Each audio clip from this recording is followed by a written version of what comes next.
हमारे वृंदावन में एक संत हुए, वो रोज सोहनी सेवा करते थे, झाड़ू लगाते थे पूरे वृंदावन में, यत्र तत्र जहां उनका मन करता था उसी कॉलोनी का आज पूरी सफाई करते। सुबह 4 बजे से उनका यही भजन था, यही संध्या थी, यही नाम जप था। सोहनी लेते और लेकर के बुहारते पूरे मार्ग को, और हमारी आपकी तरह नहीं जोर जोर से, नहीं, धीमे धीमे। उनके मन में यह भाव था कि वृंदावन श्री प्रिया प्रियतम का ही स्वरूप है, इनके प्रति मैं रोष नहीं करूंगा, धीमे धीमे। और जब बुहारते थे तो अपने नेत्रों से ध्यान पूर्वक ब्रज की रज को देखते थे, कहीं कोई चिन्ह दिख जाए, कहीं किशोरी जी के चरण रज दिख जाए, कहीं ठाकुर जी के चरण दिख जाए। करते करते जब वर्षों बीत गए तो किशोरी जी के मन में भाव आया, हम नित्य रास के लिए वृंदावन में जाते हैं और पूरे वृंदावन को सुव्यवस्थित महात्मा करके रखते हैं, और इनकी एक ही अभिलाषा है कि हमारे चरण चिन्ह इनको दिख जाएं। एक दिन किशोरी जी ने उनको अपने चरण चिन्ह का दर्शन कराया। वो चरण चिन्ह देख करके उनके मन में विश्वास हो गया कि हे श्यामा जो चरण चिन्ह है इसका मतलब चरण भी है, और चरण है तो मतलब आप भी हो। जब चरण चिन्ह तक ले ही आई हो तो आप अपने दर्शन भी करा दो।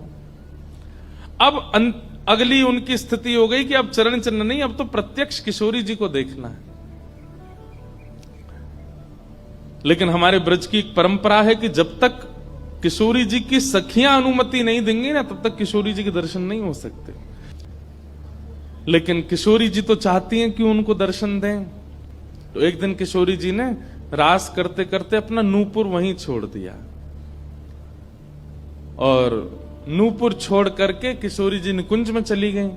आप सुबह सुबह जब सोहनी करने आए तो आपको वो नूपुर मिला, और नूपुर देख करके वो आनंदित हो गए। इतना सुंदर नूपुर, ऐसी सुंदर उसकी कलाकृति, इतना हल्का उसका वजन, इतना सुंदर उसका स्वरूप।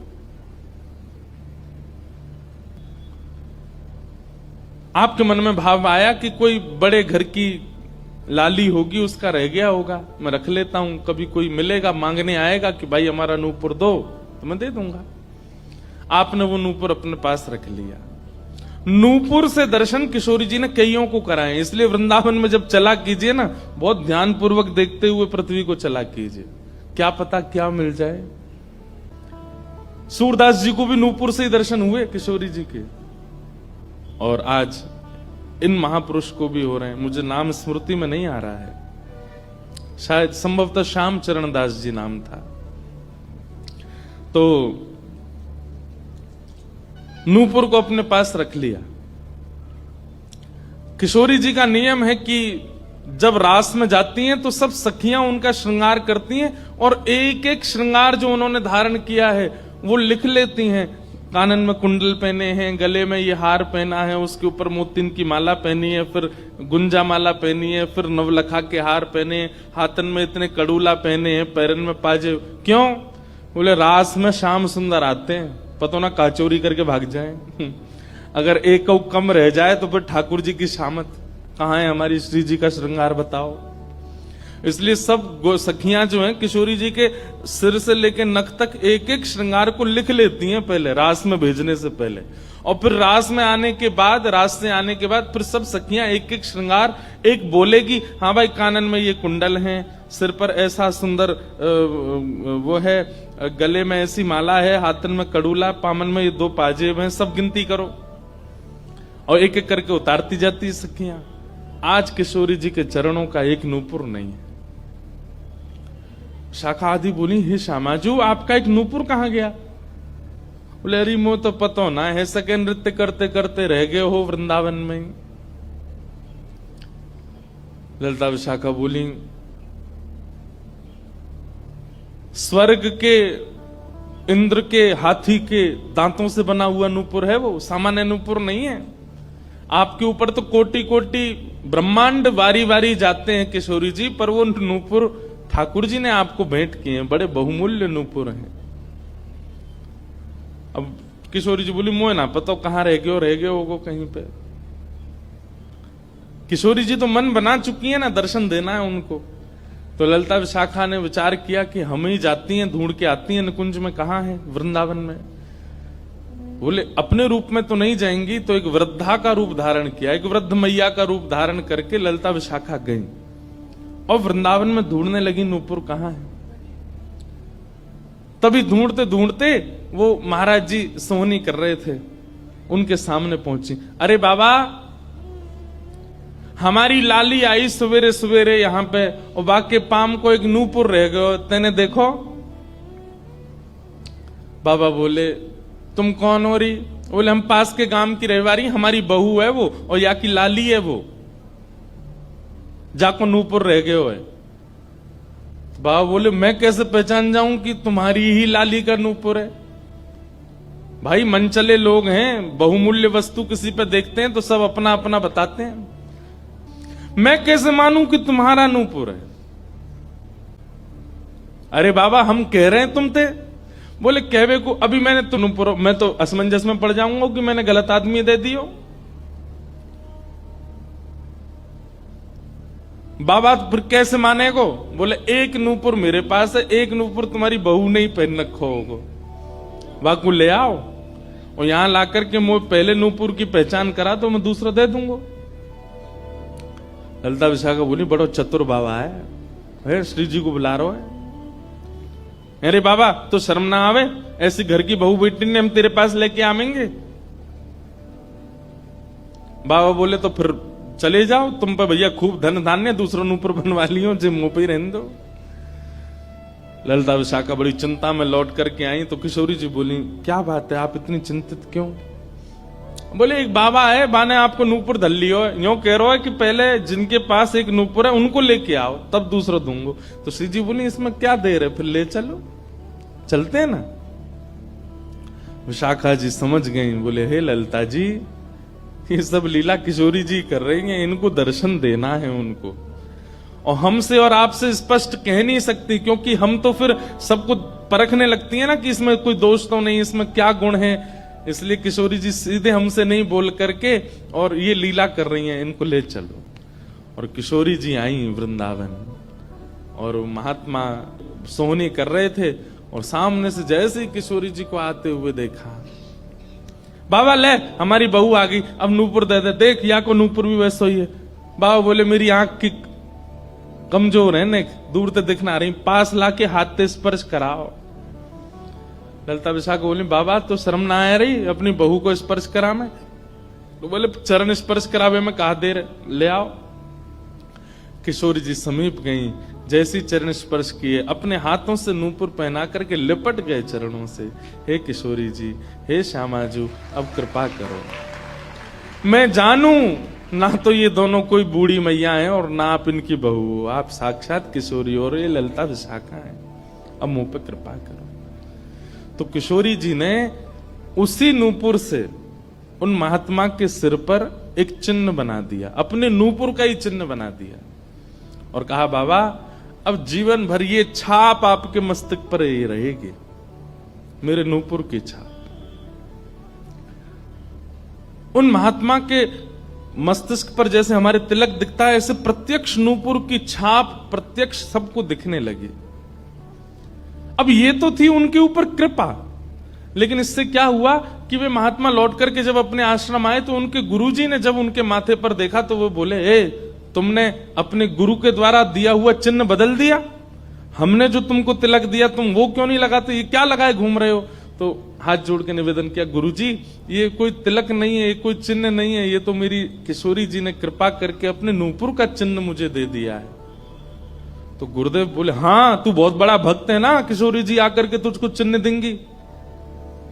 कोई माने नहीं, सब बोले जाओ इसको मिटा के आओ और जो मैंने तुमको चिन्ह दिया है वो लगाओ। अब पहले तो उनके हाथ कांपे कि मैं इसको कैसे मिटाऊं, लेकिन गुरु आज्ञा से ऊपर कोई नहीं। देखो ये गुरु निष्ठा होती है। किशोरी जी ने भले ही चिन्ह दिया लेकिन गुरु आज्ञा है तो ठीक है। गए यमुना जल से सुबह से शाम हो गई मिटाते मिटाते, लेकिन वो चिन्ह मिटा नहीं उनसे। शाम को लौट करके आश्रम आए तो गुरुजी बोले मैंने तुझे सुबह टोका था ना ये चिन्ह मिटा के आ, और तू अभी भी नहीं मिटा रहा। बोले गुरुजी मैंने प्रयास तो बहुत कर लिया लेकिन ये मिट नहीं रहा है। तब भी उनके गुरुजी माने नहीं। अब तो महाराज ये होने लगा कि गुरुजी को इतना क्रोध आ गया कि ये इतना हट कर रहा है कि हमारे द्वारा दिया गया तिलक चिन्ह उसको अस्वीकार करके और ये मनमुखा चिन्ह लगाए घूम रहा है माथे पर।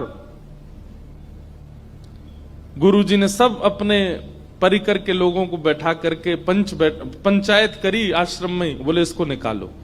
जब हम में श्रद्धा नहीं, हमारे स्वरूप में श्रद्धा नहीं, हमारे तिलक में श्रद्धा नहीं, तो क्यों रहता है यहाँ पे?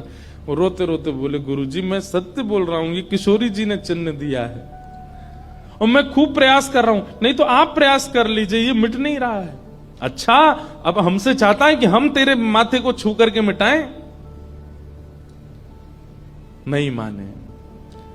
तब उन्होंने नेत्र बंद करके किशोरी जी का स्मरण किया, हे श्यामाजू, मैं किसी को प्रमाणित ये नहीं करवाना चाहता कि आप मुझे मिली हो, पर मेरे गुरु के चित्त में मेरे प्रति अविश्वास आ रहा है, इसके लिए कोई आप लीला करो। तो भगवान के सखा श्री सुबल जी की ये आराधना करते थे। ये जो महापुरुष थे, ये ठाकुर जी के सखा सुबल का चिंतन करते थे कि कभी मैं ठाकुर जी से मिलने का मन हो तो ये सुबल का चिंतन करते थे कि सुबल कभी कृपा करेंगे तो मुझे ठाकुर जी से मिला देंगे। ऐसे सखियों का चिंतन करते हैं किशोरी जी के दर्शन करने वाले, और सखाओं का चिंतन करते हैं ठाकुर जी का दर्शन करने वाले। तो इस सुबल का चिंतन करते थे। तो किशोरी जी ने सुबल को बुलाया। सुबल आए, श्यामाजू आज्ञा करो। बोले आपको हमारा एक काम करना है। एक महात्मा पर हमने कृपा करके उसको अपने नूपुर का चिन्ह दिया है और उनके गुरुदेव को विश्वास नहीं हो रहा कि ये चिन्ह हमने दिया है, इसलिए वो आपकी आराधना करते हैं, आपको बहुत बचते हैं। आप जाकर के हमारी तरफ से ये प्रमाण दे दो कि हमने चिन्ह दिया, क्योंकि उस सभा में कई लोग ऐसे हैं जिनको मेरे दर्शन का अधिकार नहीं है और मैं तो जाना चाहती हूं पर ये ललिता विशाखा मुझे जाने नहीं देंगी, इसलिए आप जाकर के वहां प्रमाणित कर दो कि ये चिन्ह मैंने दिया है। तब भगवान के सखा सुबल साक्षात उस आश्रम में प्रकट हो गए और प्रकट होकर के जैसे देखा दिव्य देह, दिव्य तनु, दिव्य तेज निकल रहा है, सबने प्रणाम किया। बोले कि ये आपका परिचय? बोले मैं भगवान का सखा सुबल हूं। देख करके सबने बोले आप कैसे आए? बोले हे गुरुदेव, आप अपने शिष्य पर इतने रोष कर रहे हो, ये चिन्ह ये किशोरी जी ने ही इनके माथे पर पधराया है, आप इनके ऊपर नाराज मत हो। अब सुबल प्रमाणित करके चले गए। अब क्या हुआ? गुरु जी को आत्मग्लानि होने लगी। बोले मैं गुरु हूं और मेरे चेला को ठाकुर जी मिल गए, श्री जी मिल गई और मुझे विश्वास नहीं हुआ। तब गुरु जी ने अपने गुरुजनों को, अपने श्रेष्ठ जनों से जाकर के कहा कि मुझसे अपराध बना है। ठीक है, गुरु शिष्य के ऊपर क्रोध कर सकता है, उसका कोई दंड नहीं होता, पर किशोरी जी के द्वारा कृपा की गई, मैंने उस पर प्रश्न चिन्ह उठा दिया, इसका तो मुझे दंड मिलना चाहिए। तब सब रसिक जनों ने विचार किया, बोले इसका क्या दंड दें? तो बोले आप एक काम कीजिए, दंडोत्सव कीजिए। दंडोत्सव। बोले दंडोत्सव में क्या करना है? बोले आज तक जितनी तुम्हारे पास जमा पूंजी है सब संतों की, भक्तों की सेवा में लगा करके और आनंद से सुंदर भंडारा करो, सुंदर नाम संकीर्तन करो, सुंदर अपने घर पर एक उत्सव रखो और उसमें जितने महापुरुष आए सबको दंडवत प्रणाम करते करते सबसे क्षमा मांगो। और फिर जब सब तुम्हारा धन संपत्ति अब तक जितनी कमाई वो सब संतों की सेवा में लग जाए, फिर उन संतों से कृपा प्रसादी मांगो कि आप सब मुझे क्षमा कर दो। इस प्रकार से दंडोत्सव करो। तो उन्होंने कहा ठीक है, मैं अगले 7 दिन के लिए दंडोत्सव करूंगा।